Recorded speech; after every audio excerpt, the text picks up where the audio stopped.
ಕೊಪ್ಪಳ ಜಿಲ್ಲೆಯ ಅಳವಂಡಿ ಊರವರು. ಒಂದು ಸಲ ಅವ್ರು ಏನು ಮಾಡಿದ್ರು ಅಂತಂದ್ರೆ, ಈ ದೇಶಕ್ಕೋಸ್ಕರ ಭಾಳಷ್ಟು ಜನ ದೇಶ ಪ್ರೇಮಿಗಳು ತಮ್ಮ ಪ್ರಾಣ ತ್ಯಾಗ ಮಾಡಿದ್ರು. ಅದರೊಳಗೆ ಶಹೀದ್ ಭಗತ್ ಸಿಂಗ್ ಅವರು ಕೂಡ ಒಬ್ಬರು.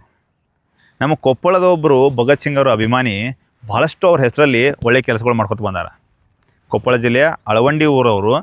ಒಂದು ಸಲ ಅವ್ರು ಏನು ಮಾಡಿದ್ರು ಅಂತಂದ್ರೆ, ಕೊಪ್ಪಳದಿಂದ ಪಂಜಾಬ್ವರೆಗೂ ಸೈಕ್ಲಿಂಗ್ ಮಾಡಿ ಭಗತ್ ಸಿಂಗ್ ಅವ್ರು ಹುಟ್ಟಿದ ಊರಿಂದ ಒಂದು ಹಿಡಿ ಮಣ್ಣನ್ನು ತಂದಿದ್ರು.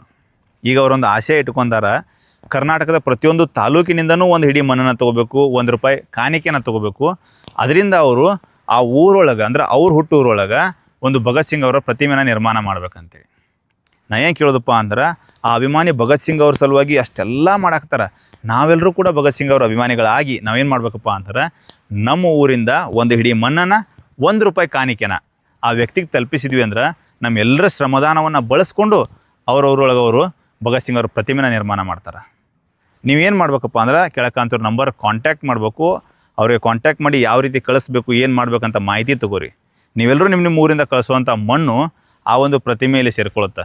ಅಂದರೆ ಇದು ಕರ್ನಾಟಕದವ್ರು ಎಲ್ಲರೂ ಸೇರಿ ಕಟ್ಟಿದಂಥ ಪ್ರತಿಮೆ ಆಗುತ್ತೆ. ಈ ಕೆಲಸಕ್ಕೆ ನೀವೆಲ್ಲರೂ ಕೈ ಜೋಡಿಸ್ತೀರಿ ಅಂತ ನಂಬಿದ್ದೀನಿ. ನಾನು ಕೂಡ ನಮ್ಮ ಊರಿಗೆ ಬಂದಾಗ ಒಂದು ಹಿಡಿ ಮಣ್ಣು ಮತ್ತು ₹1 ಕೊಟ್ಟು ಕಳಿಸಿದ್ದೀನಿ. ನೀವು ಕೂಡ ಕಳಿಸ್ತೀರಿ ಅಂತ ಅನ್ಕೊಂತೀನಿ. ಕಳಿಸ್ತೀರಲ್ಲ? ಆ ಒಂದು ಕಾರ್ಯಕ್ರಮಕ್ಕೆ ನಿಮ್ಮೆಲ್ಲರ ಬೆಂಬಲ ಇರಲಿ. ಎಲ್ಲರೂ ನಮಸ್ಕಾರ. ಜೈ ಹಿಂದ್, ಜೈ ಕರ್ನಾಟಕ, ಜೈ ಭಗತ್ ಸಿಂಗ್.